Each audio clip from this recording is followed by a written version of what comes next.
10 horas, 1 minuto. Muito bom dia, sejam bem-vindos. Tá começando aqui pela PAN, nossa revista radiofônica, o Jovem Pan Morning Show, que tem informação, prestação de serviço, entretenimento, tudo isso na conversa dessa terça, 21 de novembro de 2017. Dúvida no ar. Novo diretor da Polícia Federal, Fernando Segovia, alivia as coisas para o presidente Temer naquele caso da mala recebida pelo ex-deputado Rodrigo Rocha Loures. Ontem, em entrevista coletiva, o comandante da PF criticou a investigação, vejam vocês, feita pela Procuradoria-Geral da República. Fora do ar. Nome de peso da televisão americana, jornalista Charlie Rose é suspenso após acusação de assédio sexual. Bolada. Beyoncé supera Taylor Swift e Adele e lidera a lista das mulheres mais bem pagas da música em 2017. Sabe quanto ela faturou até agora, meus amigos? Tem ideia aí? Você que com 4 milhões disse que viveria muito bem ontem, Paulinho. Você vê que eu sou muito humilde. Então daqui a pouco você revela pra gente, tá bom? A grana aí faturada pela Beyoncé. Acho que umas 20 malas do Loures ou uns 2 apartamentos do Gedel. É pouco, Arcon. 20 malas do Loures, cara? Sei lá. Bom, olha, esses são alguns destaques do Morning Show que tá apenas começando. Paulinha, já podemos divulgar a nossa hashtag. Qual será a de hoje? Você sabe que hoje o Morning vai receber um dos principais críticos gastronômicos do país, Sim. O editor da Veja São Paulo, Arnaldo Lorenzato. Vamos ficar com água na boca, hein? Dos pratos, das comidas boas. A gente vai falar sobre a segunda edição da Feira dos Campeões Comer e Beber, esse evento que reúne os mais maravilhosos da gastronomia brasileira, a partir de quinta-feira aqui em São Paulo, no Jockey Club. E por isso eu pensei da gente ir pros TTs. Nossa, eu pensei em ir pro Jockey. Não, isso é só o que eu penso, né? Comida, né, Edgar? É um assunto que tá na nossa mente. E eu acho que no Twitter muita gente pensa em comida. Tanto que tem cada gif de comida maravilhoso que só de olhar já dá fome. Aquela pizza cortando com aquele queijo. Aquele hambúrguer maravilhoso, aquelas gêmeas Olsen comendo macarronada, espaguete. Eu acho que tá tudo valendo pra vocês postarem hoje na hashtag foto de prato. Aproveita aqui no Instagram. Que é um clássico, né, aliás? A comida esfriar pra tirar aquela foto boa. E usa também no Twitter hoje.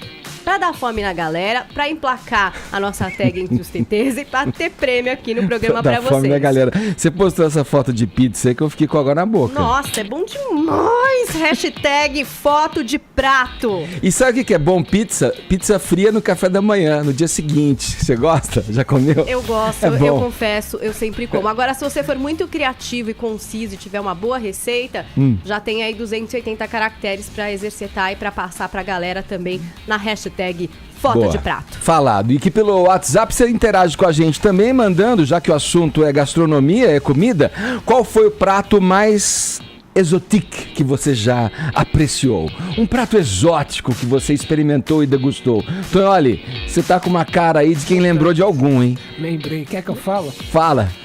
Fui uma vez... Eu ia muito pra Haiti, Nossa, já tô com um enjoo, vai. Eu ia muito pra Haiti. Aí um dia um local lá quis nos levar pra comer lambi à bocanier. Bom, lambi à parece ser chique. Bom, agora os caras falam francês, né? Bocanier em crioulo é pirata, né? E aí eu comi pra caramba. Aí de repente eu comecei a me sentir mal. Achou bom? Fui ver o que era. Sabe o que era? O que era? Caramujo na brasa. Mas caramujo é escargot, né? É gostoso, eu gosto. Era ruim, Tog? Pela cara. Ruim, cara. Caramujo na brasa. De dar cãibra naquele lugar. Mas vai, divida com... Eu quero vídeos, poxa, vocês não mandam vídeo aqui, ou então, Vini, você não tem separado o vídeo pra mandam. Gente, pô. Tem que mandar, porque se mandar, tem prioridade. Mais então, chance de entrar. Tá vendo? Olha aí, ó, falou nosso auditor Vini, aqui dos premiados do WhatsApp. Mande vídeo pra gente, mande áudio. Olha lá, 11 931 7009 é o nosso WhatsApp pra você interagir. Você pode ver o Morning Show, é só baixar o aplicativo da PAN, Pan, acessar o nosso portal, jovempanfm.com.br. Tem o nosso canal no YouTube também, youtube.com/morningshowjp. Tem o Instagram, tem o Facebook, sempre com conteúdo extra. Vai lá no nosso Face, deixa o seu joinha que a gente fica bem feliz. Todos convidados a passarem a próxima hora e meia colados aqui na Jovem Pan, porque o Morning tá só começando.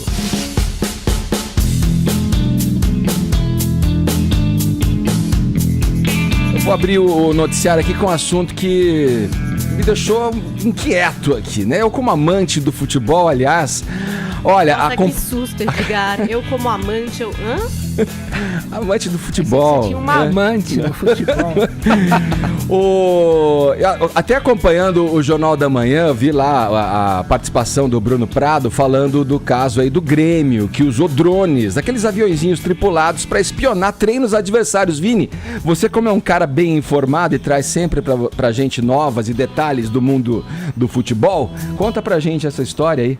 Essa história foi publicada ontem pela ESPN, reportagem da excelente Gabriela Moreira, repórter aí da emissora, que já estava fazendo essa investigação há 5 meses e revelou que o Grêmio, né, clube brasileiro que está até na final da Libertadores, tem utilizado aí durante a temporada inteira em diversos campeonatos, Campeonato Brasileiro, Libertadores, Copa do Brasil, um funcionário, né, contratou um funcionário que teria usado drones e câmeras escondidas em árvores, em prédios, para espionar os treinos dos seus adversários, né? Isso contra times como Ponte Preta, Botafogo, Vasco, Fluminense, Flamengo, né?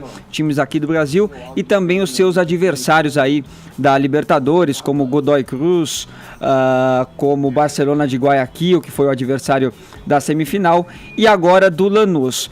Aí o torcedor gremista pergunta por que essa matéria veio ao ar apenas 2 dias antes da final da Libertadores, que será nessa quarta-feira, se a jornalista tem investigado este funcionário há 5 meses. Porque, segundo a Gabriela Moreira, ela só conseguiu ter a convicção na última sexta-feira, no treino do Lanús, lá na Argentina, que era um treino fechado lá no CT do Lanús, e eles conseguiram, portanto, flagrar esse funcionário com o drone, né? Ela já estava acompanhando ele há 2 meses, há 2 dias ali na capital argentina.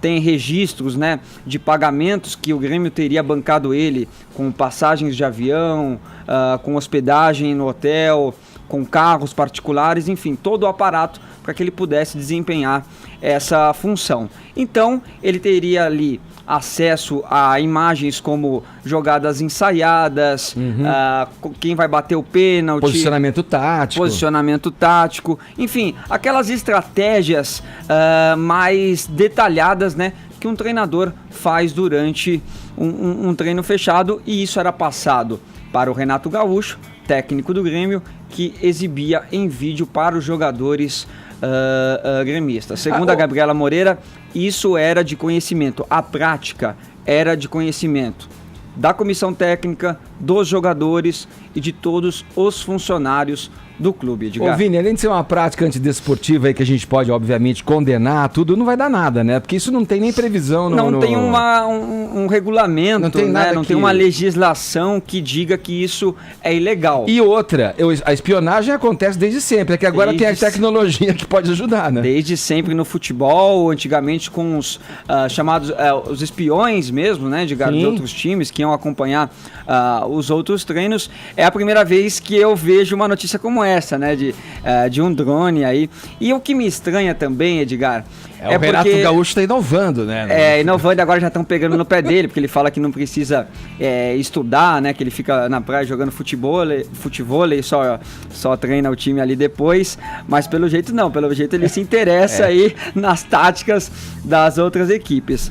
Mas, Edgar, o que acontece é o seguinte, isso obviamente que não tira os méritos do Grêmio. O Grêmio, em determinado momento, esse ano, não foi por isso que ele chegou até ali. O melhor futebol do Brasil, claro, não foi por isso. Isso é um detalhe. Agora o torcedor gremista tem que entender também, e o Tonholi vai poder confirmar, né, Tog? Porque ele é gremista? Não, que o jornalista, principalmente o jornalista investigativo, que é uma veia da Gabriela Moreira, ele não tem a função de passar a mão na cabeça de quem quer que seja. Doa quem doer. E a revelação da matéria, não importa se ela divulgou hoje ou se ela queria divulgar um mês antes da final ou só depois da final, ela tem que divulgar na hora que ela acha necessário, na hora que ela acha que tem ali todas as provas necessárias, e teve o flagrante ali com o funcionário. Gaúcho, o drone vai cair. O drone vai cair. Portanto, Edgar, tá aí essa denúncia da ESPN, mas agora, como você falou, né, não tem nada aí que sugira uma punição para o Grêmio com relação a isso. Agora, eu só quero deixar claro, a Gabriela Moreira fez todo um trabalho de apuração que envolveu registro em hotel, setor de logística, testemunhas. Uau. Ela não iria aí ser tão leviana de apenas sugerir que o Grêmio estaria fazendo esse tipo de prática. Obviamente que o Grêmio negou, teve uma entrevista até um clima pesado ontem ali do diretor jurídico do Grêmio, Nestor Rain, né, que botou ali, a versão do clube ironizou, né, a jornalista, até ela estava ao vivo também no bate-bola da ESPN, ele falou, olha, quero cumprimentá-la pela adequação jornalística, né, do senso jornalístico aí que você teve para divulgar essa matéria há 2 dias da final da Libertadores, tentando desviar o nosso foco, mas pode ficar tranquila porque nós estamos focados na partida aí contra o Lanús. E quis utilizar de uma ironia, chamou as provas de pífias, de fofoca, um chute, um balão, e falou que o time está focado na Libertadores. Não, a nota do Grêmio atesta que o Grêmio jamais teve nenhum contato com algum drone e critica os vazamentos de informações. Pois é. É o novo diretor da PF fazendo escola, já chamando de pífias as provas, né? Se pra ele uma mala de grana. Pode não tava ser ali, nada. Defendendo o clube dele. Acho que ele poderia ter dado até uma outra justificativa, até afirmando, olha, isso é uma coisa que realmente acontece no futebol, não é só o Grêmio que se utiliza, e eu também não acho que é só o Grêmio que faz esse tipo de utilização, né? Deve ter outros clubes do Brasil que fazem a mesma coisa. Agora, outra coisa que me estranha, Edgar, hoje os clubes têm uma tecnologia ali, uma análise de desempenho que não precisa nem disso, né? Porque, primeiro, você tem condições de assistir os jogos de todos os times do Brasil e de fora do Brasil. Mas daí é treino, né? Também. Bom, aí você vê como joga, né? Porque o treino... E você vê a partida reflete como joga. Reflete agora, o treino, né? treino fechado, é claro que tem ali algumas particularidades, né? Às vezes o jogada técnico ensaiada, quer surpreender também com a escalação de um outro jogador, de uma outra forma de jogar, enfim. Mas, repito, os times têm essa condição hoje, tem até mapa de calor, né, Edgar? Hoje que os clubes medem aí da posição de cada jogador e da atuação de cada jogador em campo. Enfim, tá feita a denúncia da Gabriela Moreira, que diz que vai continuar, né, com as investigações, vai apresentar aí outras provas também, e o Grêmio também segue a vida dele, isso não vai interferir, até porque se o Grêmio diz que não se utilizou do drone, então isso não vai realmente interferir na atuação da equipe na quarta-feira contra o Lanús. É o favorito, deve ser o campeão, e com méritos também, é sempre bom deixar claro, o Grêmio não é até porque o drone não entra em campo, né? Não é só por causa disso que o Grêmio está na final e que o Grêmio tem jogado sim um bom futebol esse ano. Ô Vini, vamos girar o papo, mas vamos ainda lá no extracampo futebolístico aí, né? Quem que a gente não pode convidar para a mesma festa aí? Os jornalistas esportivos Eric Faria e José Calil não estão lá se entendendo muito bem, né? E o Eric Faria me surpreendeu, né? Porque ele tem aquele jeito certinho, bom moço, ontem ele perdeu um pouco a linha no Twitter, mas com razão aí contra o jornalista José Calil da Rádio Transamérica, Edgar, porque o que acontece?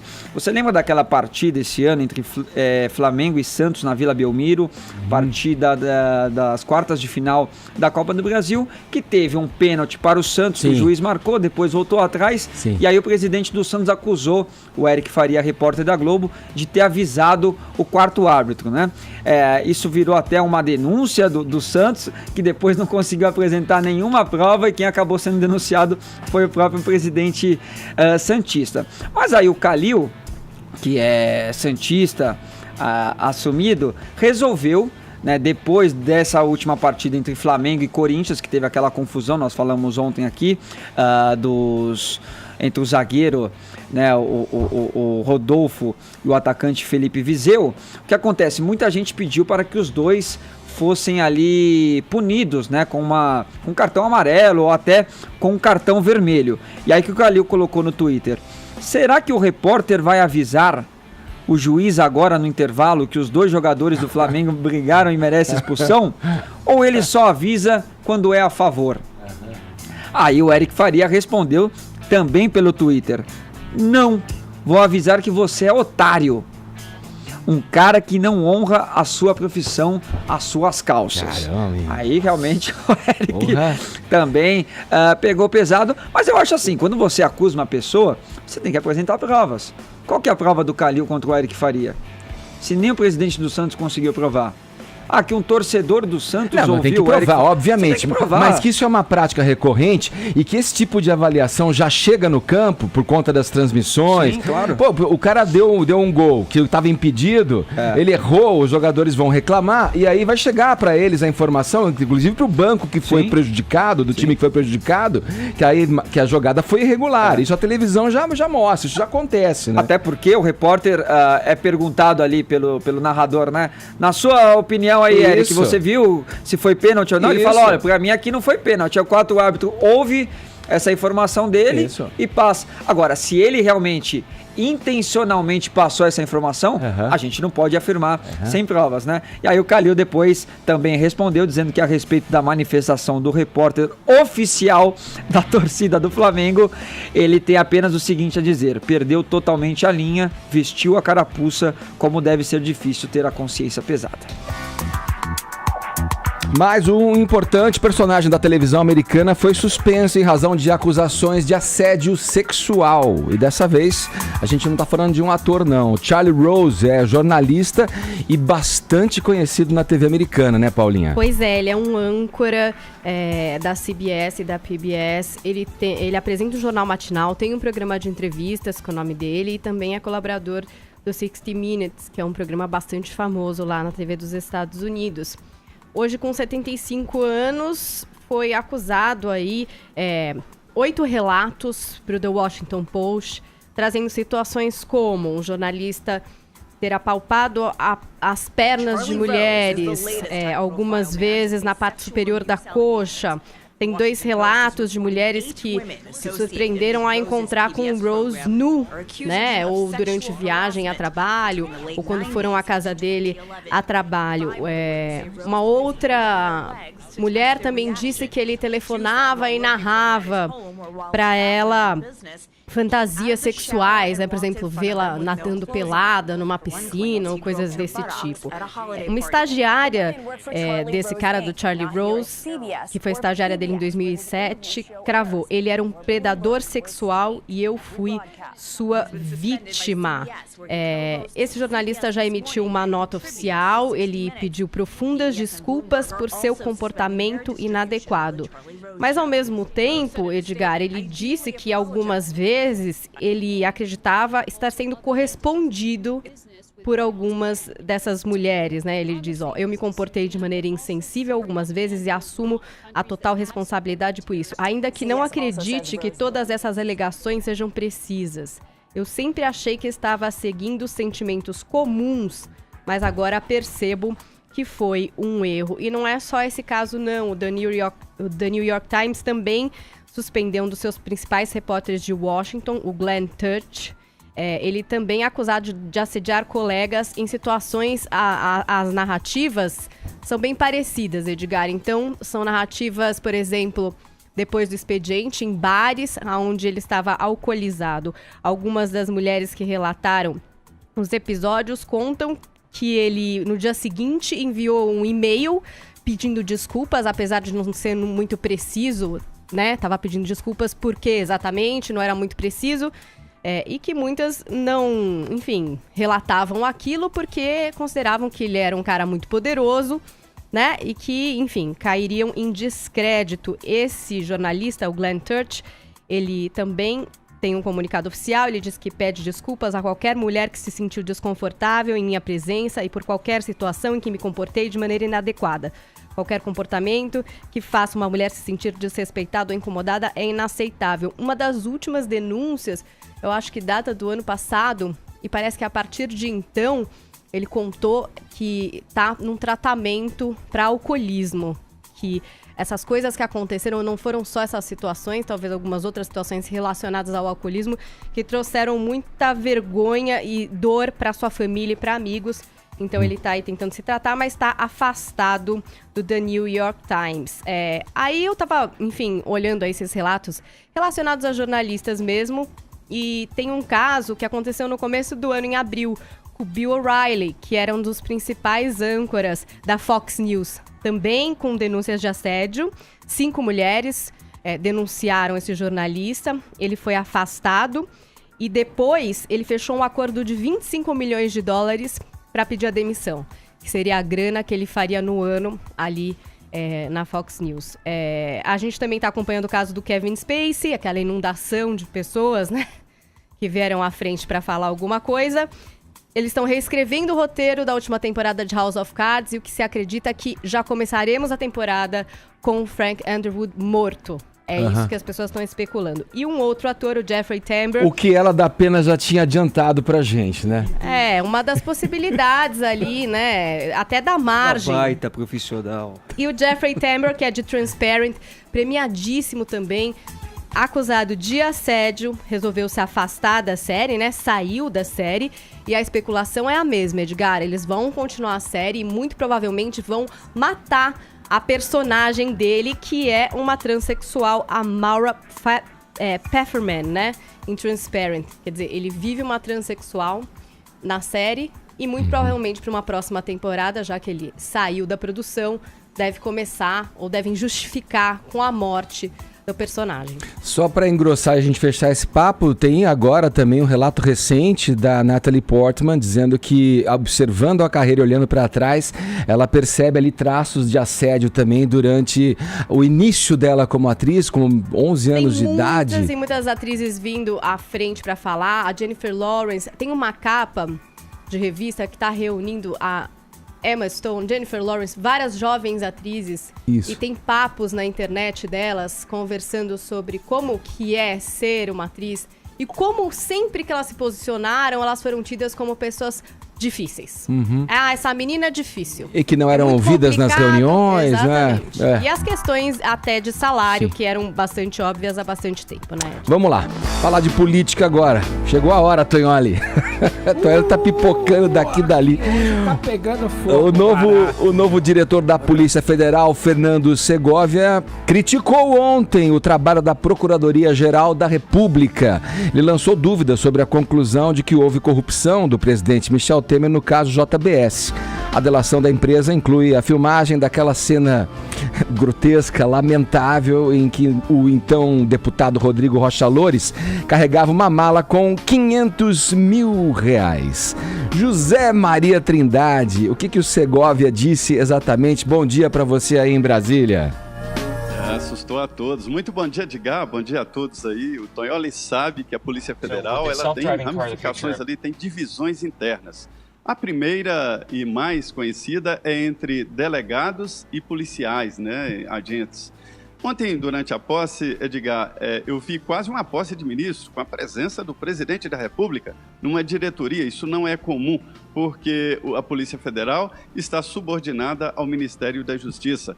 E os agentes e delegados ali, classistas, né, que são os representantes de associações e de sindicatos, me disseram que estão preocupados com esta aproximação do Fernando Segovia com a política e com os políticos. A Polícia Federal tem estabilidade exatamente para isso, né? Para a coragem e para a independência. Os delegados me relataram de que é preciso fazer uma institucionalidade na independência, ou seja, que a Polícia Federal não dependa de um diretor-geral e de um presidente da República para ser independente nas investigações.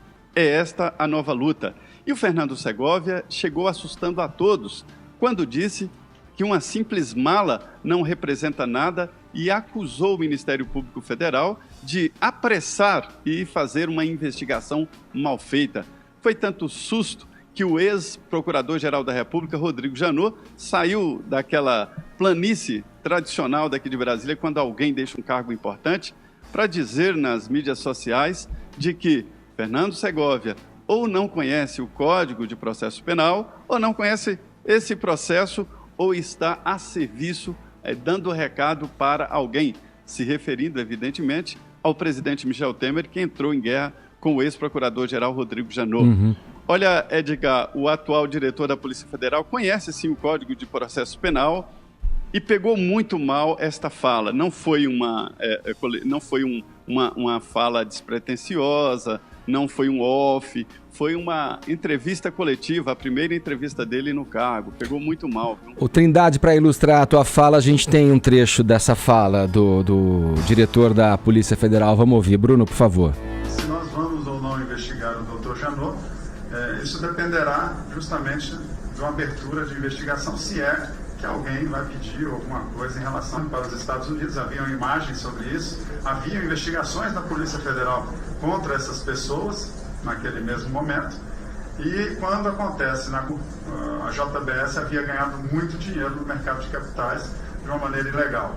Então, o que acontece foram fatos que aconteceram e que talvez tenham que ser ligação, porque a gente acredita que se fosse sobre a égide da Polícia Federal, essa investigação teria que durar mais tempo, porque uma única mala talvez não desse toda a materialidade criminosa que a gente necessitaria para resolver se havia ou não crime, quem seriam os partícipes e se haveria ou não corrupção. Ô, Tonho Raí, para você que adora um trocadilho, o pior Segovia é aquele que não quer ver? Dessa vez todo mundo viu, porque desde a fundação da Polícia Federal, sabe que a Polícia Federal foi criada pelo Carlos Lacerda para perseguir os inimigos dele.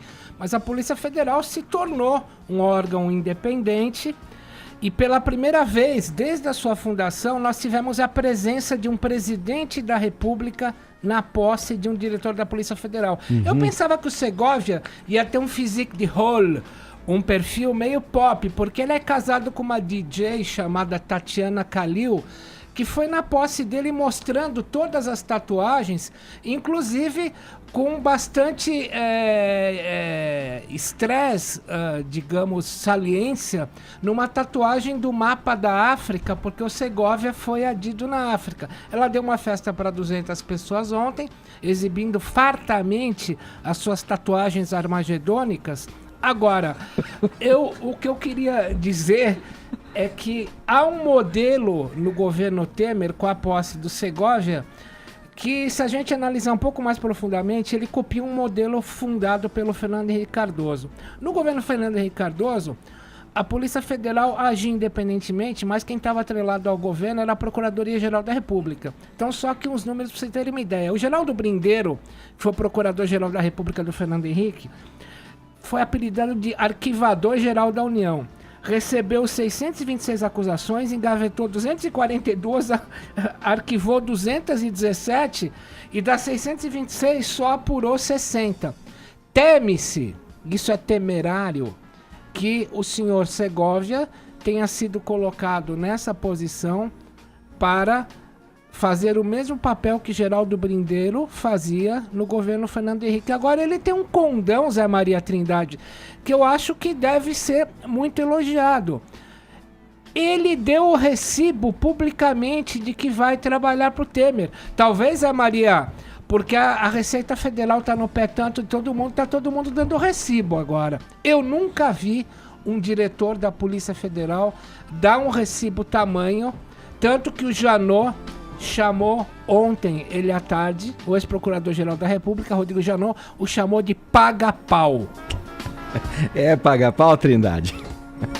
Olha, pegou mal muito, não precisava, né, de fazer uma defesa tão explícita, e me disseram o seguinte, Tonholi, que ele vai fazer dois lados aí, que ele vai defender a Polícia Federal, os delegados e funcionários, dando melhores condições, salários e tal, tentando acalmar a tropa, e do outro lado, segurando a onda de políticos, não é só do presidente Michel Temer. Agora, foi muito claro, né, porque eu vou repetir aqui, não foi uma conversa em off, não foi uma conversa gravada clandestinamente. Foi na primeira entrevista coletiva, ele disse a que veio. E a reação foi tão grande, Tonholi, que ele terá dificuldades para continuar assim na frente da Polícia Federal. Tá certo. Obrigado, Trindade, pelas suas informações. Bom trabalho para você em Brasília. Obrigado, bom dia a todos. Agora, 10h30. Vamos seguir mais aqui, dá pra gente falar mais um pouco, Tonholi. Segundo o jornal Estado de São Paulo, o Supremo Tribunal Federal deve formar a maioria para restringir a extensão do foro privilegiado. Aqui, retomando com você, que a tendência é que o STF faça prevalecer o entendimento defendido pelo ministro Luiz Roberto Barroso. Que entendimento é esse? Primeiro é o que te pergunto. E de que políticos só terão direito a foro privilegiado se o crime do qual forem acusados terem sido cometidos no exercício do mandato e for relacionado ao cargo que ocupam. Esse é também o seu entendimento, Tonholi? O que você pode dizer a esse respeito? Lembrando que o julgamento está previsto para ser retomado nessa quinta-feira, ainda essa semana. Esse julgamento do STF, ele deve parcialmente bloquear o foro privilegiado. Mas nós temos uma pressão muito legítima para que acabe totalmente o foro privilegiado. E eu fui fazer uma exclusiva aqui para o Morning Show com o presidente da OAB, o Cláudio Lamacchia, em que ele fala que nesta terça-feira já começa a campanha nacional da OAB para que se faça uma pressão legítima para que o foro privilegiado acabe totalmente, não parcialmente, como está vindicando o STF. Falado, Tonholi. Agora 10h32, horário de Brasília. De que políticos só terão direito ao foro privilegiado se o crime do qual forem acusados tiver sido cometido no exercício do mandato e for relacionado ao cargo que ocupam. Eu quero saber se esse é o entendimento que você tem também na sua análise, Tonholi. O que você pode nos dizer? O STF vai votar a limitação parcial da questão do foro privilegiado a autoridades. Mas começa nessa terça-feira em todo o Brasil uma campanha da OAB, da Ordem dos Advogados do Brasil, para que acabe totalmente em sua íntegra o foro privilegiado. E eu fui fazer uma exclusiva com o Cláudio Lamacchia, presidente da OAB, e ele relata aqui para o Morning Show como é que vai ser essa campanha e o que eles estão postulando. Vamos ouvir. O foro por prerrogativa de função tem se revelado um inaceitável privilégio para alguns, ferindo o princípio constitucional de que todos são iguais perante a lei e, acima de tudo, criando uma casta de privilegiados. É imperioso que haja uma redução substancial nos agentes públicos e agentes políticos que estejam sujeitos ao foro, se não até mesmo a sua extinção por completa. Este é um posicionamento que guarda, sim, simetria com os próprios princípios da Constituição Federal. É isso aí. Então a gente vê que a OAB, que papel tamanho teve, por exemplo, na campanha das diretas e por aí vai, agora está encampando, além do que o Supremo quer encampar o fim de qualquer ou quaisquer características de foro privilegiado. Até porque a experiência nos diz, né, Tonholi, que ele até então foi usado para livrar a cara de ilícitos, né, de que políticos que cometeram ilícitos, do que para assegurar a tal liberdade ali na condução de um cargo público. Se bem que, meu caro Edgar Piccoli, com um diretor da Polícia Federal como o Segovia, quem precisa de foro privilegiado já era, virou artigo de segunda mão. Vamos lá, seguindo aqui no Morning Show com a nossa entrevista de capa hoje nesta revista eletrônica, que é nesta revista radiofônica. Paulinha, você que é uma foodie, olha essas expressões, esses anglicismos assim me fascinam. Você que é uma viciada em boas comidas e boas bebidas, me responde uma coisa aí. Que tal você experimentar receitas de chefes estrelados por no máximo 35 pilas? Quero. Boa, né? Tá bom pra você? Isso, Tá isso vai ser possível a partir da próxima quinta-feira, mais conhecida como depois de amanhã, dia 23, quando começa a Feira dos Campeões Comer e Beber, um dos mais prestigiados eventos gastronômicos do país. Essa festança, que vai até domingo, terá como cenário o Jockey Club aqui em São Paulo. E, vou citar alguns dos restaurantes que vão estar nessa empreitada aí, O Arturito, da querida Paola Carosella, que já esteve aqui no Morning Show com a gente, o Fazano, do Rogério Fazano, e o Dom, do Alex Atala. Para falar sobre esse assunto, a gente está recebendo aqui no Morning Show o crítico gastronômico e editor da revista Veja São Paulo, Arnaldo Lorenzato. Bom dia, Arnaldo. Seja primeiramente muito bem-vindo aqui ao nosso Morning Show. Bom dia, obrigado aí pelo convite, e é uma delícia falar sempre sobre comida, o tempo inteiro, coisa que eu faço há 25 anos. O Arnaldo, um sinal aí do prestígio desse evento aí é ter esses chefes aí que eu citei, ter alguns deles aí, né? A Paola Carosella, o Fazano, o Alex Atala também participa dessa edição. Você acha que isso... Quem mais tá aí pra gente saber logo de cara quais são os outros chefes, além desses que eu citei, participam desse festival, digamos assim? Claro, essa edição é uma edição muito especial. Você deve estar falando de duas coisas diferentes. Primeiro, da capa que a gente soltou essa semana, que eu estou vendo uma foto linda aqui no estúdio, né? E convidando todo mundo para o evento. Mas o evento deriva dessa outra revista, que é o nosso Comer e Beber. E o que é o Comer e Beber? A gente vai a quase um pouquinho mais de 1.000 lugares por ano, visita, paga a conta. E aí, assim, você falou de nomes que são estrelas. Claro, ter o Alex Atala é um privilégio, porque ele cozinha muito bem. E mas ele não é muito afeito, ele costuma recusar esses convites. É a primeira vez. Pois é, olha aí. Ele nunca tinha aceitado com a Grifidon, né? É o restaurante gastronômico dele, o principal. E aí topou dessa vez. Então, tem que falar duas coisas. O evento está acontecendo pela segunda vez, né? A primeira foi em março desse ano, com os campeões do ano passado. Né? Olha que legal, essa feira ela só tem gente bacana, e quando eu falo gente bacana é assim, o Jean Ponce, que é do Guarita, que é um bar, um super bartender, que aliás já trabalhou com a Tala no Dom, né? A moça que está na capa da revista também, que é a Dani Gorski, que faz os doces da Confeitaria Dama. Então assim, e o mais legal, qual é a preocupação? É atrair uma multidão para comer bem e barato. Imagina, um menu do Dom parte de 375. É isso que eu ia perguntar, o que é que o Dom vai servir a R$35? É isso que eu quero saber. Não é mágica, é Veja São Paulo. Então a gente vai ter lá o quê? Um filé com aligot. Aligot é um purê com queijos que é um sucesso no restaurante, né? E ele vai vender por 35. E ainda vai ter mais barato um peixinho, né? Com um purê de açaí que é uma delícia. Vai ter lá também. E vai além, né, Arnaldo? Não é só a questão dos pratos, da questão gastronômica, né? É um evento que tem outras atividades, tem workshops, eles dão workshops, tem música. Sim, a gente tem um palco especial, um palco Bourbon, né, do Bourbon Street, que cuida, faz a curadoria. Então a gente tem bandas o tempo inteiro, e quando não tem banda, tem um DJ. Então é super legal. Essa foto que está projetada aqui no estúdio é linda e mostra que as pessoas podem se esparramar lá, podem sentar no gramado. Eu estou torcendo para que o tempo nos ajude muito. Deve ajudar. É porque o ar livre, né? Isso aí, né?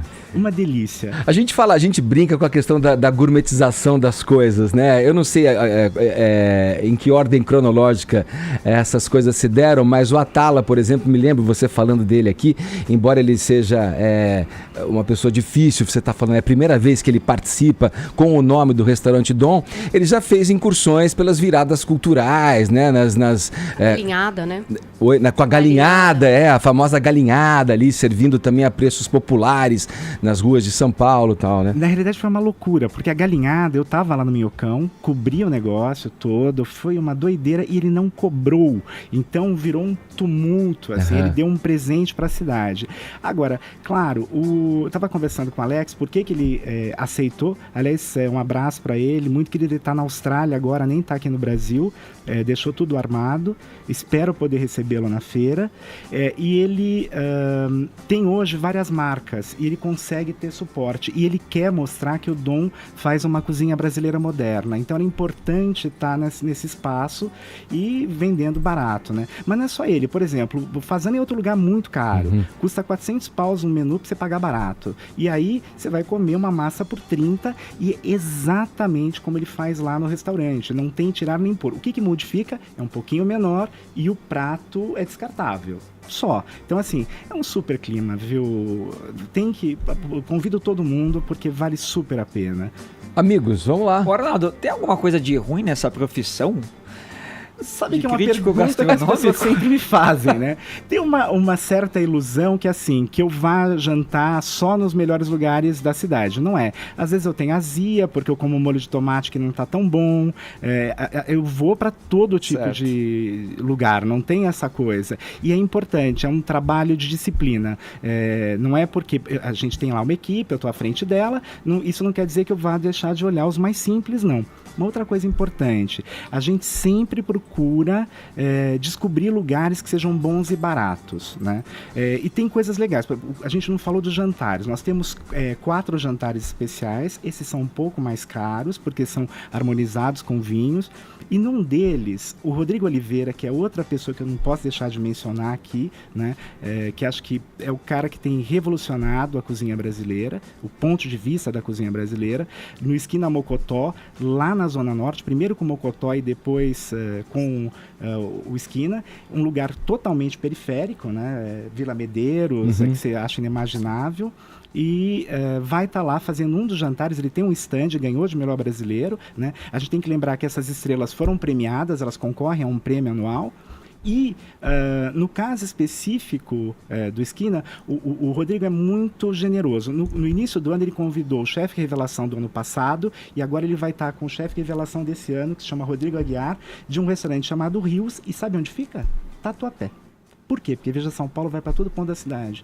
Não tem essa coisa de que a gente só circula nos jardins. É legal os jardins? É também. Mas deixa eu te fazer uma provocação. Deixa eu te provocar, porque tem a ver, Paulinha, desculpa, com o que você está falando agora. O Veja São Paulo não vai só nos jardins e tal.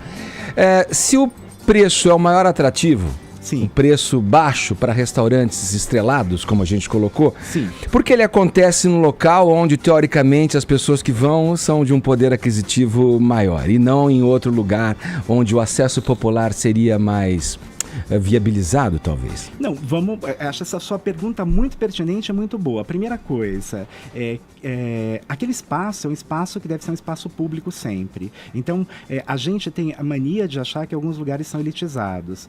A gente, por exemplo, o nosso ingresso é 40, estudante paga 20. Dá para ir qualquer pessoa, entendeu? É essa que é a história. A gente está num espaço privilegiado no sentido de acesso. É um espaço bonito, mas ele é para todo mundo. Não tem isso. Eu adoro quando eu vou ao municipal e vejo os caras de bermuda, né?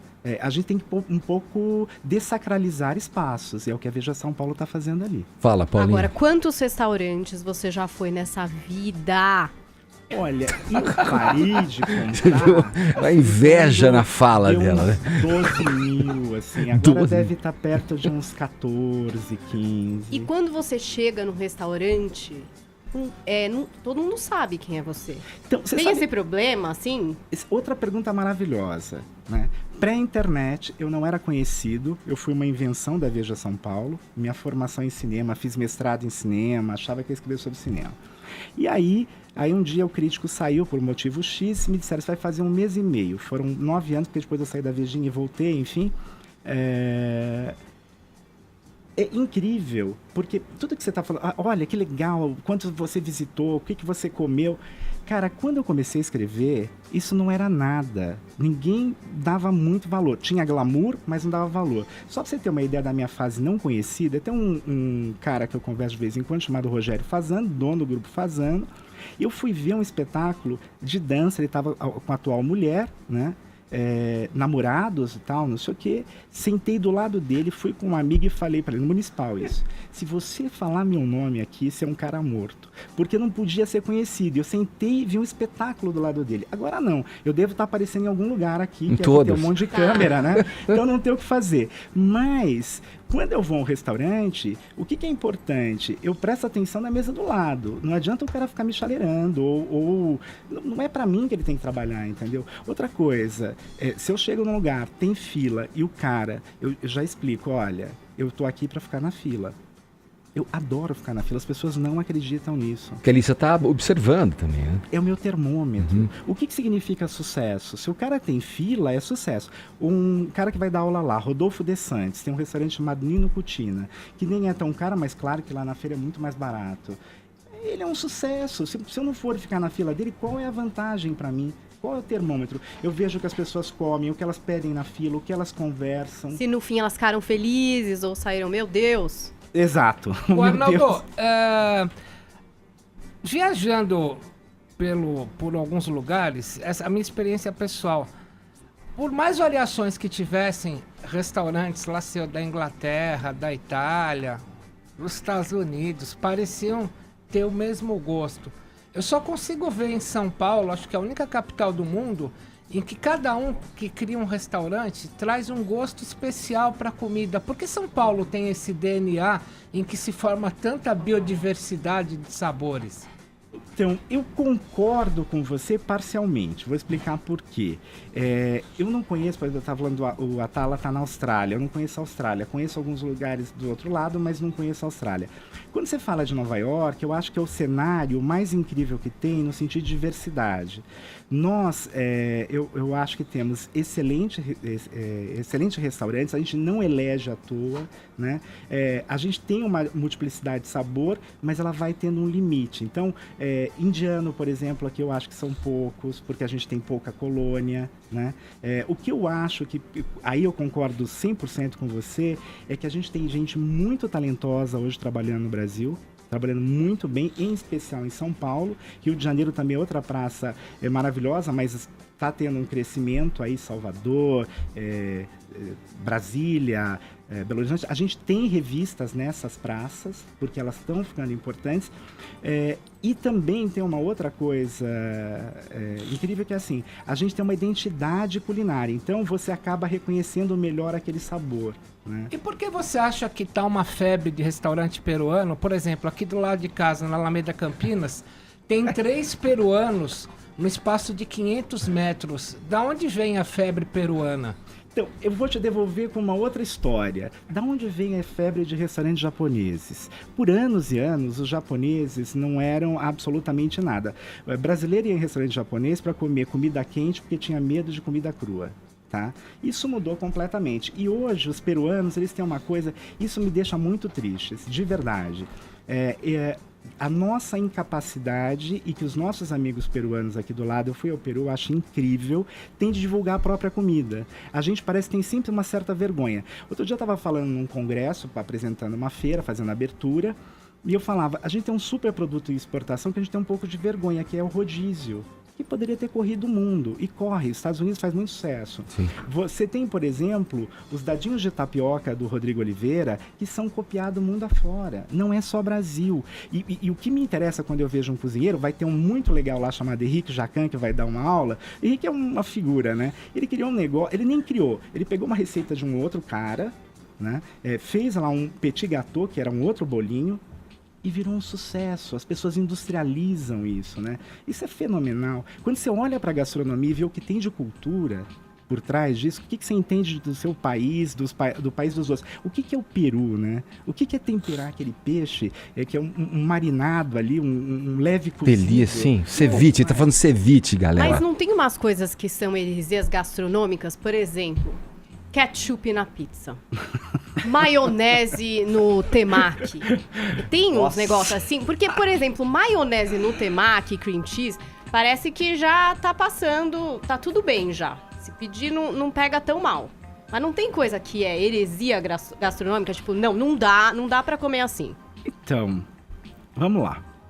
Pizza com ketchup não é pizza, temaki com maionese não é temaki. Fique bem claro. É uma outra coisa, as pessoas inventaram isso. Boa, né? Boa, gostei. Eu tive um convite, foi um privilégio, em 2013 eu fui convidado para ir para Roma, falar para italianos sobre a influência da culinária italiana no Brasil e como ela se transformou. Um lugar maravilhoso chamado Auditorium Parco della Musica, o Itamaraty que me levou.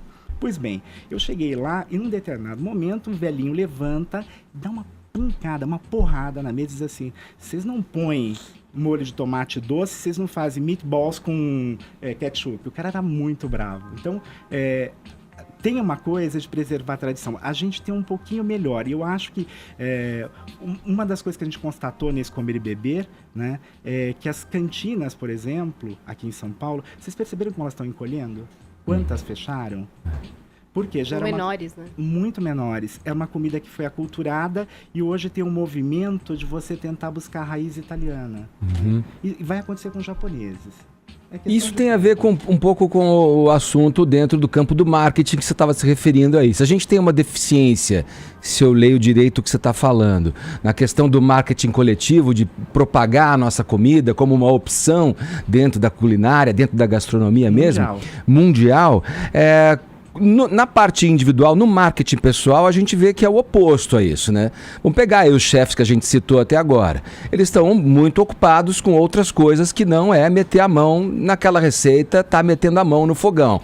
Estão preocupados ali com... ou porque participam de um programa de televisão, ou porque fazem palestras e workshops, tem que viajar o mundo divulgando, né, a sua obra.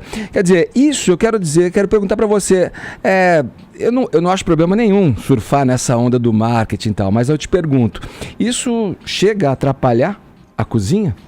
Olha, eu nunca vi, que perguntas maravilhosas, uma melhor que a outra. Aplausos para o nosso redator, assim, olha aí. Porque antes do programa é feito um roteiro. Aí, muito bem. Olha isso, muito bem. Olha, capa da revista. Eu chego 7h30 para isso. Que estava aí atrás, tem aqui, em primeiro plano, um senhor chamado Alex Atala. Quem é esse senhor que está aqui no fundo? Quem é? Giovanni Carneiro, que é o chefe dele no Dom. Por que ele pode se dar o luxo de viajar? Porque o Giovanni está lá. Então ele pode estar na Austrália que o Dom vai sair impecável. O que o Alex é e o que a gente tem que ver o chefe? Tem uma coisa, às vezes, da cobrança meio sem sentido. Num restaurante pequenininho que o chefe não sai o tempo todo, que é como o Marco Renzetti, que ganhou várias vezes na Osteria do Petit Rosso como melhor cantina, você entende o trabalho que ele faz de estar ali todo dia. Agora, o Atala é o cérebro do restaurante. Ele cria as receitas. E ele tem uma equipe que consegue executar muito bem quando ele não está lá. Olha, ele ganhou esses 2 últimos anos. No ano anterior, ele não estava no restaurante e foi super bem. Ele não estava lá, a comida estava impecável, né? Esse ano não, ele mudou bastante o menu, por sorte eu encontrei com ele lá, mas eu tenho certeza que não ia mudar muito o resultado se fosse o Giovanni. Fala, Tonholi. Você acha que o Ferran Adrià, que inventou a cozinha molecular, é o Einstein da cozinha? Olha, a gente pode dizer que ele é o Einstein da cozinha. Tem um problema hoje, o Ferran talvez seja uma das pessoas mais geniais com as quais eu já tive algum contato, algum convívio. Primeiro contato com ele foi em 2005, eu fui para um evento chamado Madrid Fusion, que existe até hoje, né? É sempre em janeiro, era o primeiro jornalista brasileiro a participar desse evento. E eu fui porque quem ia se apresentar no primeiro dia, o último do dia, era justamente o Atala. Eu só não quero ficar falando dele, porque eu preciso falar da feira, que tem um monte de gente boa lá. E aí, o Ferran, ele tem primeiro, um poder da palavra, o discurso dele é algo extraordinário. O poder dele de transformar os alimentos também. Mas se você perceber, mesmo na Espanha, eu tive agora no início desse ano, esse movimento deu uma retrocedida. A comida... A gente está tendo uma busca da comida de verdade, né? Putz, isso que eu ia falar, a espuma não apetece, né? Eu não sei porque eu nunca comi, sou pobre, nunca fui nesse restaurante, não posso falar. Você quer comer você sabe, uma comida feita, depurada ali. Sabe o que eu queria saber? Se esses programas de TV, de tipo Master... Bom, são 7 milhões, nem você tá aqui. De pessoal cozinhando, ou chefe cozinhando, ou julgando. Você acha que isso despertou a curiosidade de mais gente conhecer coisas que nunca imaginou, ou que achavam que eram inacessíveis, assim... para pagar ou para tentar comer? Sabe uma coisa incrível? As pessoas perguntam, eu tuito muito Masterchef, eu faço posts, não tenho feito toda semana, eu tento acompanhar, que acho que é o principal, Os programas de gastronomia, de uma maneira geral, sejam eles na TV pública, na TV aberta ou na TV paga, eles são a democratização da gastronomia. Tem só uma confusão que eu acho que tem que ficar clara. Comida de chefe não é comida de casa. E as pessoas estão confundindo isso. O que é a comida brasileira hoje? A comida brasileira que se faz... Não é a comida que se faz em restaurante. Comida brasileira é uma definição um pouco mais complexa. O que acontece é que às vezes eu vou na casa de amigos meus que se arriscam a cozinhar para mim, graças a Deus, né? E aí eles estão usando ali a faca direitinho, sabe? Estão aprendendo técnica. A minha mãe era uma cozinheira extraordinária, assim, se você me perguntar, você quer ir comer no Dom, você quer ir comer no Fazenda, que comida você sente falta? De nenhuma dessas. Eu sinto falta da comida da minha mãe. Você é meio ratatouille. Muito ratatouille. Mas não é uma coisa que você força, é natural. A minha mãe era uma mulher de um bom gosto extraordinário, e quando eu saía para comer com ela falava assim pra mim: filho, você é muito bonzinho com esses restaurantes. Deixa eu pedir licença pro Arnaldo aqui pra lembrar você que você pode interagir pelo nosso WhatsApp 11-931-7009. A pergunta é: qual foi o prato mais esquisito, exótico que você já degustou? Divida com a gente essa experiência em áudio ou em vídeo. Anota aí 11-931-7009. Vini, dá pra uma pergunta rapidinha aí. Na verdade, eu gostaria de fazer, porque Gabi, comigo você sabe, Arnaldo, que é bate-bola, jogo rápido. Quem é o melhor chefe do Brasil? Do Brasil, é um pouco difícil de eu falar do Brasil, porque eu estou em São Paulo, muito baseado em São Paulo, mas você tem gente muito talentosa. Vou te dar alguns exemplos. Fora de São Paulo, Felipe Bronze, do Ouro, lá no Rio de Janeiro. Aqui, sem dúvida, a gente tem chefes excelentes. Eu vou destacar o chefe do ano nesse ano, que é o Oscar Bosch, do Tanit, que fica aqui perto da rádio, na rua Oscar Freire, e que é muito legal. Então, assim, a gente tem uma constelação de gente boa. Essa coisa de perseguir um nome é bobagem. Gabi, fala você agora, qual que é o teu chefe? Eu gosto do Fogaça. Estilão. Por motivos óbvios, né, querida? Então aproveita da hora certa. A gente continua com o papo aqui com o crítico gastronômico Arnaldo Lorenzato depois do break. Gabi, manda a hora aí pra gente. Vamos lá no Sal hoje, querido? 11 horas, horário de Brasília. Esse recado é para quem gosta de pesquisar preços antes de comprar. Já deu um busca no novo Buscapé? Se ainda não, você pode estar perdendo dinheiro. É que o novo Buscapé tem de tudo, tudo mesmo, de A a Z. No Buscapé você compara preços e compra direto, com praticidade, segurança e a certeza do melhor preço sempre. Por isso, quando for comprar qualquer coisa, não esqueça. Acesse buscapé.com.br ou baixe o aplicativo grátis. Dá um busca. Dá um busca, dá um busca, dá um Buscapé. Jovem Pan Morning Show. Hoje com a gente aqui no Morning Show, batendo um papo crítico gastronômico, Arnaldo Lorenzato. Ele é o idealizador aí da Feira dos Campeões Comer e Beber, que acontece agora a partir de quinta-feira, dia 23, no Jockey Club em São Paulo. Olha aí, quem tá em São Paulo, quem vai passar por aqui nesse período, fica a nossa dica aí. São pratos de chefes renomados com preços acessíveis. Tem uma entrada ali também que a pessoa deve considerar, né, Arnaldo, para incluir no orçamento aí para essa empreitada, para essa jornada gastronômica aí. Vamos lá, eu queria te perguntar o seguinte: como é que é? Você que está visitando sempre restaurantes e avaliando esses restaurantes, saia justa, nota 0. Eu quero saber desse tipo de situação, comida intragável, aquela coisa que você fala, o que eu faço aqui? Não tem como olhar por um lado bom essa história aqui. Como é que você age diante de uma situação como essa? É muito legal essa sua pergunta no seguinte sentido: as pessoas acham, a Vegem em geral privilegia dar lugares em que você vai sair para passear. A primeira coisa é essa: a gente não dá o restaurante a quilo, não porque o quilo não seja legal, mas o quilo é o lugar onde você vai comer no almoço, resolve o seu problema ali perto do seu trabalho. A Vegem é um lugar que você vai pegar esse guia, tem 800 endereços para você sair com a mina, enfim, com quem você quiser. Um programa, você vai considerar como um programa para entreter, diversão. A primeira coisa é essa. Então, que fique claro. Segunda coisa, a gente nunca vai usar o espaço nobre de uma crítica para indicar um lugar que não vale a pena ser indicado. Então, a gente tem na Vejinha um outro recurso que é assim: se o restaurante está estreando, a gente coloca, não foi desta vez. E por que desta vez você não deve ir nesse lugar? Então, a gente já deixa muito claro pro camarada, ó, não vai, você vai se dar mal. A gente vai a um restaurante consagrado. O restaurante é sempre um vivo, né? Aquela organicidade, tem altos e baixos. Se a gente pegar o baixo, vai ser fora do ponto. E a gente vai dizer o que estava fora do ponto lá. A gente não tem uma crítica no sentido assim, não vou pegar um espaço nobre por foto e dizer para você não ir. A gente faz um quadradinho ali e que já é um problema grande para quem tem problema. O Arnaldo, já aconteceu de uma crítica tua que desconstruiu um lugar, fazer o lugar reerguer e virar maravilhosos? Então, isso é muito importante. Quando o dono do restaurante entende o que é a crítica, ele vai perceber que ali a ideia é que ele melhore. Se a gente selecionou para fazer crítica, é porque ele tem ali um caminho, um rumo. E se a gente apontou erros, é para que ele corrija. Não, é para que não se repita. Então, hoje tem isso. Quando eu comecei, era um pouco mais difícil, né?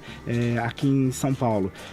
Tinha gente que ligava pro dono da empresa e dizia, não, você deve demitir esse cara, quando eu fazia a crítica. Mas acabou. E nunca foi demitido porque as pessoas confiavam super no meu trabalho desde sempre. Na minha seriedade, no meu rigor, não me apresentando, pagando. A gente paga as contas, que isso é importante, né? Por isso essa Feira dos Campeões, no fim, é resultado de uma revista que se faz anualmente, né? E um ao vivo dessa revista para que um monte de gente como a Paula possa... Aliás, ela me deu um presente, ela disse, eu te sigo no Twitter. Ela quer ser contratada, você não entendeu, eu vou ser mais explícito. Ser dessa equipe, eu posso comer e dar muitas opiniões. Não sei se vão ser boas, mas eu posso. Então, nas redes sociais, @Lorencato, me sigam, tô lá, fiquem à vontade. Sempre que a gente almoça e a Paula sugere o prato, eu como bem, viu? Eu sugiro pra muita gente, muita coisa. Eu queria saber o seguinte, quem gosta de comer, às vezes fica vendo, esse restaurante, 2 estrelas Michelin, tem aquela série Chef's Table, né, que mostra esses restaurantes incríveis que a gente ainda não pode pagar em lugares maravilhosos. Como é que funciona essa história de estrela Michelin? O que é exatamente isso? Porque é um termômetro que as pessoas usam muito para falar quando o restaurante é incrível. E eu mesma não sei quem que atribui, como é que acontece ganhar ou não estrelas Michelin, perder, né? Até no Ratatouille que a gente falou, é um restaurante que tinha estrelas e perde. E o quanto essa busca, né, desenfreada por esse reconhecimento pode atrapalhar o chefe? Então, vamos por etapas. A gente tem coisas diferentes. A Veja São Paulo também atribui estrelas, as pessoas lutam pelas suas estrelas e os nossos critérios são muito claros. Quando eu falo alguma aula, alguma palestra sobre gastronomia, eu digo, olha, se um prato vem sem sal, você corrige. Veio salgado, joga fora porque está arruinado. Não há o que fazer. Agora há pouco, no intervalo, o diretor do programa dizia assim, eu fui num lugar que o prato estava frio. É triste isso, né? Então, assim, os critérios de avaliação, eles nunca são gosto ou não gosto. Eles são claros, eles são precisos. Olha, isso aqui é bom, não é por causa disso. Então, isso eu posso falar de Veja São Paulo.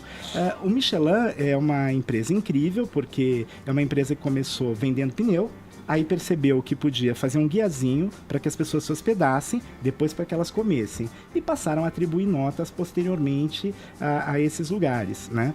E esse modelo acabou se disseminando pelo mundo, é um pouco parecido com o nosso, embora a gente seja totalmente original, tem outros critérios. Os deles eu não conheço, né? Mas sei de chefes que acabaram se matando por causa das estrelas Michelin. Aqui nas nossas eu nunca ouvi falar nada, que as pessoas continuam muito vivas e sempre na esperança que a gente volte. Sempre. Arnaldo, aquele chefe de cozinha inglês nascido na Escócia, o Gordon Ramsay, tem aquele programa que ele detona os restaurantes. Hell's Kitchen, né? Você acha que o Brasil está preparado para ter um Gordon Ramsay? A gente teve o Jacan fazendo pesadelo na cozinha, né? Que é o mesmo modelo. Você acha que... Mas o Gordon Ramsay é um super chefe, né? É um super chefe, é um cara talentoso, enfim. Eu tô sentindo que não. Ele virou um personagem, né? Vou explicar. O problema é que ali tem um pouco de encenação demais. Pra mim, entendeu? Não é uma coisa tão real. Eu queria ver problema de verdade. Como eu participei, por exemplo, do MasterChef, eu posso falar disso. Eu vi problemas de verdade, né? Não tem como retocar ali. Aí o outro não, acho que tá um pouquinho de edição demais, e as pessoas gostam dessa coisa de ver a crueldade. Eu não sou muito feliz com isso. Vai, assessora. Então, a gente teve o Jamie Oliver, quando veio pro Brasil, que fechou um contrato com uma marca de alimentos, e aí as pessoas julgando, pô, você que briga pelo alimento de verdade, vai aí lançar uma linha de congelados e tal. Como que você vê essa relação do chefe com a publicidade? A própria Paola Carosseira falou, olha, pra mim é difícil fechar com algum produto, porque eu preciso realmente acreditar. Como que é essa parceria? Como que você enxerga isso? Então, essas pessoas, elas sobrevivem de diversas maneiras, elas se tornaram grife, né? Então, vai além simplesmente do espaço do restaurante. Gente, vocês estão falando o seguinte, existe uma profissão que é chefe de cozinha. Chefe de cozinha é o publicitário dos anos 80, né? Todo mundo queria ser publicitário. A gente lançou um livro, por acaso, de uma Masterchef da Jiang Pu, né? Que tem um restaurante chamado Xi, vale a pena visitar, não tá na Feira dos Campeões, mas vá. E aí eu tô lá no dia do lançamento, a gente coordenou o lançamento e tal, não sei o que, aparece uma menininha de 6 anos com os pais, com o livro na mão. Eu falei, querida, o que você tá fazendo aqui? Eu quero ser chefe de cozinha. 6 anos. Quando eu era pequeno, as pessoas queriam ser médico, advogado, engenheiro, astronauta. Exato, os que sonhavam mais, né?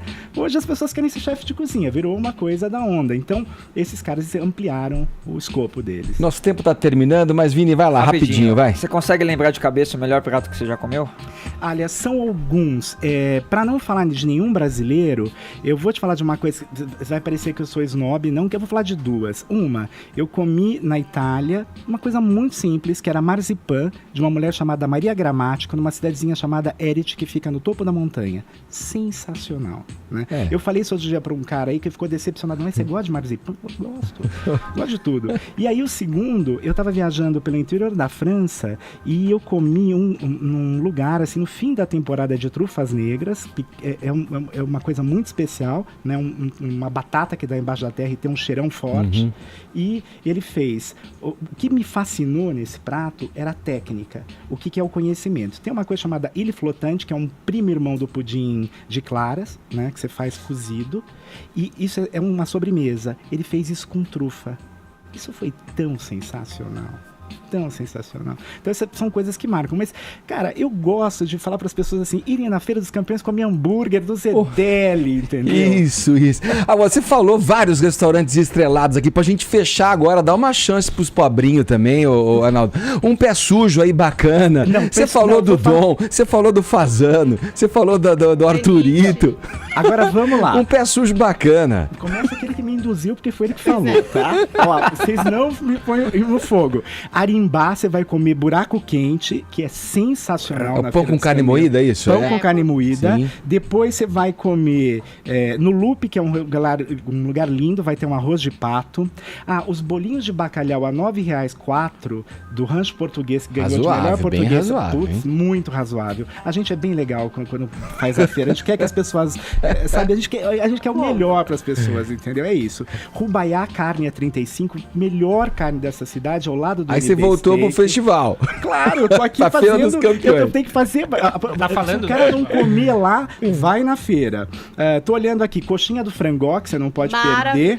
Né? Tudo isso vai ter lá. Tudo. Bar do Giba vai estar lá. O Boteco Paramão com drinks a 20 conto, cara. Olha aí. Tá bom. Olha, eu queria agradecer aqui a presença... vamos curtir as nossas hashtags antes, Arnaldo, por favor. Vamos lá. Paulinha, o que temos aí que os nossos twitteiros mandaram? Olha, eu queria dizer que nós estamos entre os assuntos mais comentados no país esta água na boca, hein? Muito bem. Salva de palmas. Hashtag foto de prato. Tem prato de tudo que é coisa. Muqueca de tubarão, arroz com feijão, aquele ovo frito pornô que corta a gema e, sabe, escorre. É maravilhoso. Ovo frito pornô.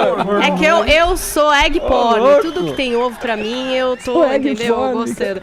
Tá rolando tudo aqui e tá valendo o prêmio, então, hashtag foto de prato. Tem também muita foto de prato vazio. O pessoal interpreta como quiser. Estou aceitando também aqui pra ver se vai ganhar prêmio. Porque a apresentação é importante também, né? O prato escolhido, né? Pois Arnaldo, é sempre bom, né? Então, o prato, ele tem uma linguagem, né? Ele chega primeiro pelo cheiro, é aroma. né? Depois você tem o visual. Apresentação, é uma né? arte, sim, a apresentação é tudo hoje, mas é uma arte efêmera. Ela dura o tempo das suas garfadas. Exatamente, aí você vai embaralhar tudo. Olha aqui, pelo WhatsApp também, convidamos os ouvintes a participarem, dizendo aí qual o prato mais exótico, o prato mais esquisito que já degustaram. Vamos ver o que eles estão dizendo pra gente aqui. Bom dia, Morning Show. Meu nome é Vanessa, falo aqui de Santo André. O prato mais exótico que eu já comi foi um gusano frito no México. Muito bom. É exótico, mas é muito gostoso. Beijos pra todos. É uma minhoquinha, olha isso? É a minhoquinha que vem dentro da tequila. Ah, sim. El gusano. É gusano, vai, vamos ver. Fala galera do Morning Show, que é Cristiano, de Vitória, Espírito Santo. A coisa mais estranha que eu comi foi caracóis em Portugal. É aquele caracol mesmo que aqui a gente vê na alface, nos legumes. Que explicação maravilhosa. Única e muito agradável. A comida mais estranha que eu comi foi hambúrguer de kudu, na África do Sul. Bom dia. O que é isso? Não Kudu sei. é um desses animais. Tipo, um bicho, sei lá, do mato, assim. Eu acho uma preá. Não é tipo uma casela. É isso, mais gazela, ou menos o kudu. Olha, Paulinho, hein? Bom dia, pessoal do Morning Show. Meu nome é Gerine e eu sou de Vitória, no Espírito Santo. Bom, a comida mais estranha que eu já comi foi farofa de bunda de tanajura. Aquela formigona grandona. Uma delícia. Tchau. Era o Monteiro Lobato, os dois adoravam. Bom dia, galera do Morning. Quem tá falando é Juliana, eu falo aqui de Santo André. E eu adoro comer bem, adoro vocês. E o prato mais exótico que eu já comi na minha vida até o momento foi miolo de boi quando eu era criança. Obviamente contra a minha vontade. Miolo de boi. Bom, eu já comi bago de boi, tenho que confessar, no Mato Grosso. Corrones. Bago de boi no Mato Grosso. A sua comida mais estranha, mais exótica, rapidamente, Arnaldo. Hoje é muito comum a comida mais exótica que eu comi. A primeira vez que eu comi num restaurante tailandês, cara, o que era aquilo? O que era? Assim... Eu comi primeiro aquela salada de papaya verde, que é... mas é fichinha, perto de um bago de boi, de um caracol. Não, mas você tem que pensar isso 20 e pouquinhos anos atrás, 25, né? E também, o que era chocante? Aquele caldo com frango, caldo de leite de coco, picante pra caramba, depois cheio de acidez. Aquilo, era uma viagem. Olha aqui, o nosso papo essa manhã foi com o crítico gastronômico Arnaldo Lorenzato. Ele veio falar sobre a Feira dos Campeões Comer e Beber, né? Um dos mais prestigiados eventos gastronômicos aqui do nosso país, a ser realizado no Jockey Club em São Paulo. Vários chefes renomados, como a gente falou. Então, tem ainda ingresso para participar? Compra-se antecipadamente? Tem ingresso para participar, os ingressos são 20 estudantes, meia entrada, professor, etc, e 40 o ingresso inteiro. Você pode comprar pelo foodpass.com/VejaSP e também vai ter venda na porta, a não ser que tenha esgotado e a gente avisa pelas redes sociais. Obrigado, Arnaldo. Eu que agradeço. Um abraço para você. Agora 11 horas 21 minutos, horário de Brasília.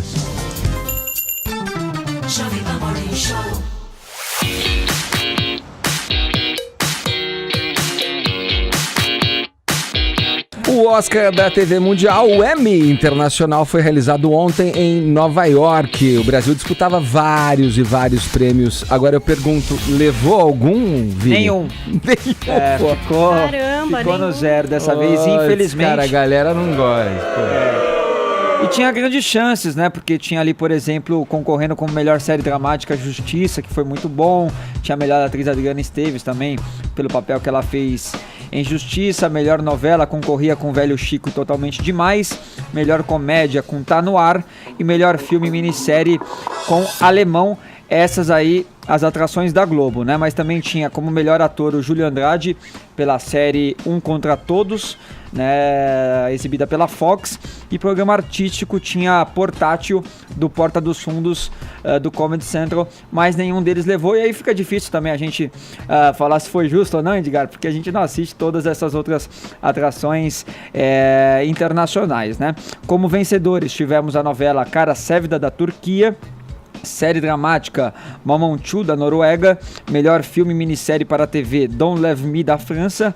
A atriz, quem ganhou foi a Ana Friel de Marcella, né? Série aí exibida na TV do Reino Unido. Bem legal essa série, viu? Altamente recomendada. Bacana, né? Até o Ulisses falou uma vez aqui também, né? Do sucesso que faz lá no Reino Unido. Exatamente, foi dica do Ulisses Neto. E também é exibida pela Netflix.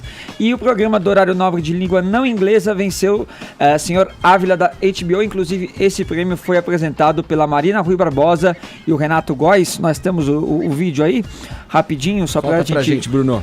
Atores globais, né, que participaram aí a Marina fez Justiça e Totalmente Demais e ele fez Velho Chico. Senhor Ávila. Apresentando, portanto, esta premiação. A Globo já levou 16 estatuetas do Emmy, né, Edgar? Sendo a única televisão brasileira a receber o Emmy Internacional, mas dessa vez, infelizmente, não levou nenhuma. Falado, olha aqui, a revista Forbes divulgou a lista com as artistas mais bem pagas na música em 2017. Quem é que tá no topo? Quem é que está no topo? Eu pergunto a dona Horas, dessa voz aqui, ó. A Rihanna levou de novo? Ai, Silvio, pelo amor de Deus. É a rainha, querida. Bow to the Queen, Beyoncé. É a Beyoncé? Quero saber quanto ela faturou, Paulinho. Gente, Beyoncé, essa mulher maravilhosa, rica, né? Lançou o álbum Lemonade, a gente sabe que foi um tiro certo, né? Fez bastante sucesso, repercutiu, vendeu. Fez a turnê para divulgar o seu álbum. E além disso, claro que tem ali os seus negócios, né, Edgar? Investe em marcas, assim como os chefes de cozinha. Tem a sua linha de roupas, a Ivy Park, tem outros interesses comerciais também. E conseguiu uma soma de 105 milhões de dólares. Caramba. A Forbes sempre pega os 12 últimos meses, então lembrem-se que muita gente que lançou coisa agora, como a Taylor Swift, por exemplo, acaba que não contabiliza. A Taylorzinha, no período considerado pela Forbes, acabou ficando em terceiro lugar, despreocupada, porque agora lançou Reputation, o álbum dela já é o mais vendido desse ano, então deve recuperar para o ano que vem. Em segundo, ficou Adele. Adele é uma mulher que só se dedica à música, Edgar. E por isso, não conseguiu ganhar mais que Beyoncé. Ela não tem outros negócios, ela não tem sua marca de roupas, de acessórios, de bolsas, ela não tem nada disso. Ela só faz música mesmo, fez uma turnê muito bem sucedida para divulgar o álbum 25. Aliás, a estratégia de lançamento do álbum também foi boa, de colocar primeiro venda física e download, só depois o streaming, mas, enfim, não conseguiu tanto dinheiro, só 69 milhões e ficou na segunda posição. A gente segue aí no quarto lugar com uma surpresa, Celine Dion. Surpresa, eu digo, porque a Celine Dion tava meio retirada do mundo da música. Retirada, né? Ela foi cuidar do marido que tava doente, ele faleceu no começo do ano passado, mas ela voltou, ela se apresentou, já tá, enfim, mexendo os seus pauzinhos e faturando alto. Conseguiu conquistar o quarto lugar. Aí você me pergunta, cadê a Lady Gaga? Lady Gaga não ficou entre as 10 artistas mais bem pagas dos 12 meses considerados aí pela Forbes. Mas a gente teve a Katy Perry em nono. Mas é uma entre-safra também ou não? Da Lady Gaga, ela, né? Sim, da Lady Gaga, né?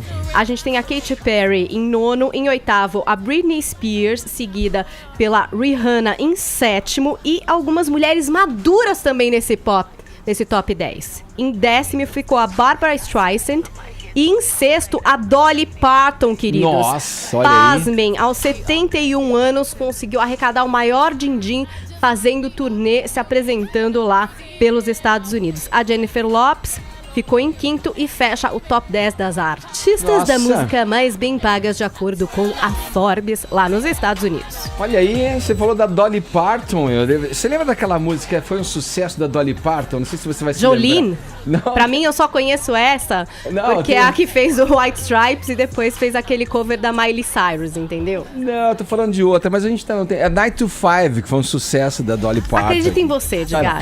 A gente não tem tempo mais pra mostrar, vamos fechando o programa. Agora só temos tempos para os ganhadores de hoje. Quem é que leva? Vamos lá, quem que tá aí? Juliana Santo André. Hã? Juliana. Quanto você. Valeu. E aí, olha só, no nosso Twitter, quem leva, já que fomos para as TTs? Amanda e símbolos orientais que eu não consigo decifrar. Vou falar com você aqui no Twitter, Amanda. É isso, a gente vai ficando por aqui. Amanhã tem mais a partir das